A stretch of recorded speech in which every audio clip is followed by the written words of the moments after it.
would now request Dr. Walden C. Rhines, the CEO and Chairman of the Board of Directors, Mentor Graphics Corporation, to kindly come over and address all. So welcome to you, sir, and straight away over to you. Yeah.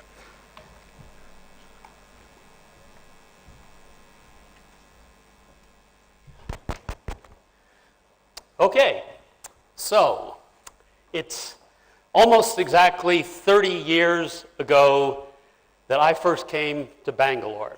And I came here because my group had selected Bangalore, mostly a person named Mohan Rao, had chosen Bangalore as a site for our electronic design automation software development. We decided to incorporate an analog design group with it so there would be a variation of opportunity.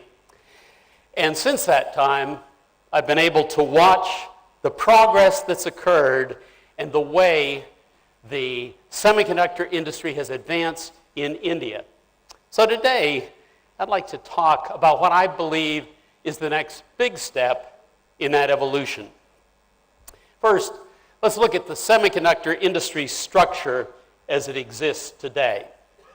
If you take the top 50 semiconductor companies, you'll find that 13 of them are fabless companies, 4 are foundries, and that roughly 1/2 of those total companies, the 50 companies, reside in the United States, and the rest are spread around the world. The fabless market is clearly the place to be for growth. If you simply look at sales, it now has moved from the mid to late 1990s at only 6% of the integrated circuit sales in the world to today approaching 1/3, or about 30%. And if you look at the absolute revenue, that takes it very close to $80 billion of integrated circuit sales, somewhat modestly smaller than total semiconductor sales. It's a highly concentrated industry. The largest company in the fabless industry has 20% market share. The top 5 have almost half of the market. And the top 10, 2/3 of the market. The top 75, actually the top 50, over 90% of the total market. But strangely, fabless companies have had to develop, specialize, and emerge over a long period of time. A great deal of specialization has indeed been their strength, such as what Joop talks about, specializing in something as specific as Bluetooth and yet growing a broad company. But that takes time. So the average fabless company in the top 20 has been evolving for 22 years. Every major recession, we see a big step down in venture capital investment in companies worldwide. So if we look at the investment made in fabless companies, you see the step down before the 2001 recession, another step down before our next recession, 2008. And so we've gone from $2.5 billion per year of average investment to something under $1 billion per year. The total number of fabless companies peaked in the middle to latter part of the last decade.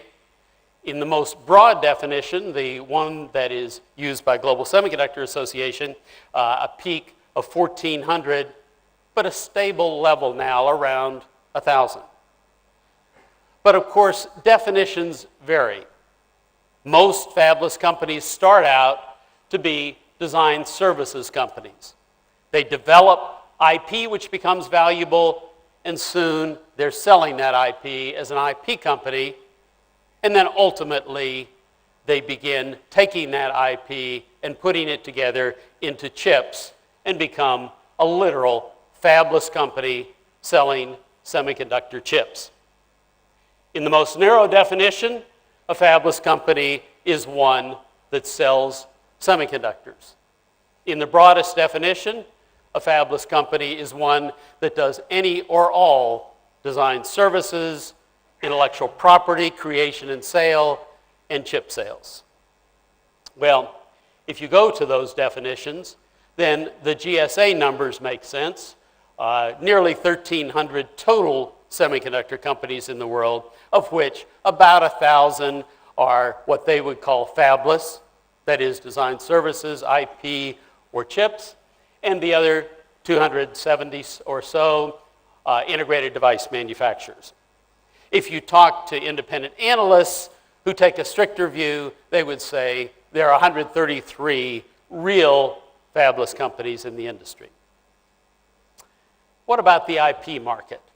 It's been a reasonably rapid growing market, more than twice that rate that Joop mentioned for the semiconductor industry, so about an 8% growth rate and a good future ahead.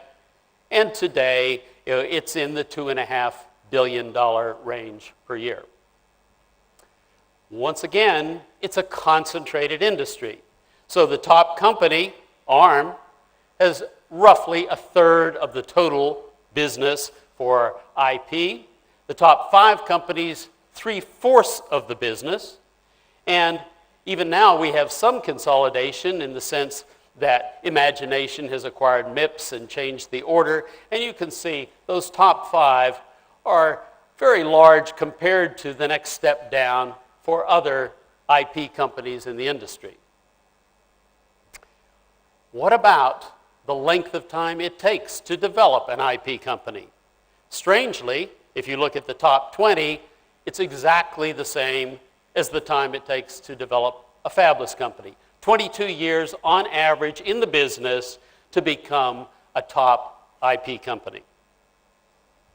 Well, we spend so much of our time talking about leading edge technology, the next node, who's moving to 14 nanometer and so on. And indeed, the dollar emphasis in the industry does cause one to focus in that region, where you see that as you get below 45, 40 nanometers, you see a really growing percent of the dollars in the semiconductor industry going to those leading edge nodes. And if you, in this case, this is design completions, but even that you see growing as a percent of total. These are the dollars, these are wafer starts, and of course they're more expensive wafers, so they constitute over half from 45 nanometers on down, but there's still the other 43% that is at older nodes, and a great deal of opportunity exists with designs that in fact use technologies greater than 45 nanometers. Well, one area where that becomes quite significant is the Internet of Things.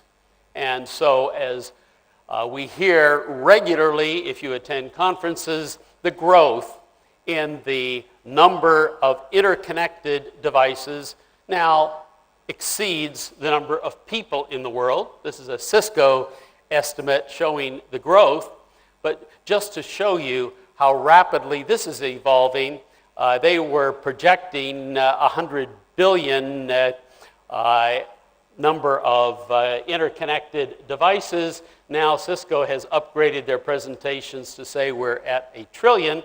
The only thing that exceeds the growth rate in the projected number of interconnected devices is the growth rate in keynotes on the Internet of Things.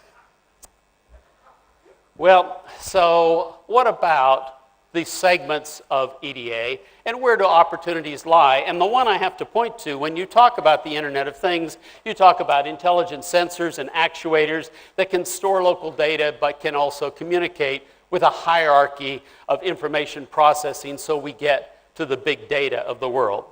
And if you look at the semiconductor industry, beyond the field programmable gate array business, which has consistently had the highest margins in the industry, the next highest is analog. And with that, analog mixed signal, because there are very few pure analog devices. But it's a segment of the semiconductor industry that has traditionally run greater than 50% gross margins. It's done that for a variety of reasons. One is that this is one of the few areas left today where you can differentiate in both process technology as well as in design differentiation. You can find niches of moderate volume and specialize and become the hair or the fastest moving in a specific area of the business.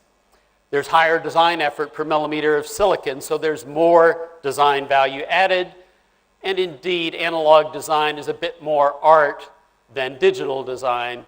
And of course, few analog or even analog mixed signal parts are multi-sourced, so pricing competition is based more on the total application cost. Of course, there are barriers to entry through the application support as well. And if you look at companies that have made the decision to move away from big digital and focus much more on analog and analog mixed signal, you see the effect on margins.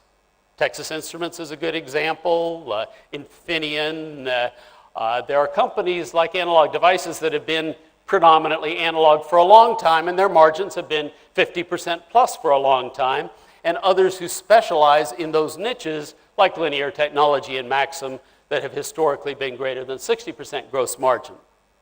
Now take a company like National that tried to go big digital back in the 1990s and finally gave up and said, look, we're really an analog company, and their gross margins climbed accordingly until they were acquired by Texas Instruments, who had done a similar thing and seen its gross margins rise in the 15-year time frame from a 28% to a 55%, and said, look, life is too short to chase the big digital world.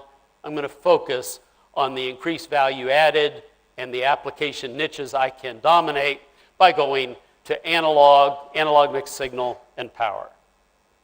Well, let's talk about India's evolving importance to the future of the fabless semiconductor industry.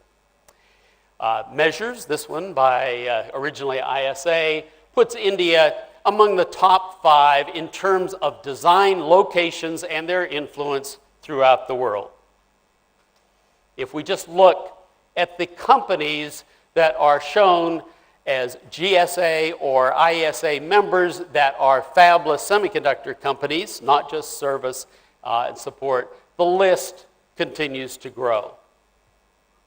India is already number 2 in the world behind the US in terms of creation of intellectual property or as a source of IP for semiconductor companies, and growing, I might add, much faster than the US in that segment.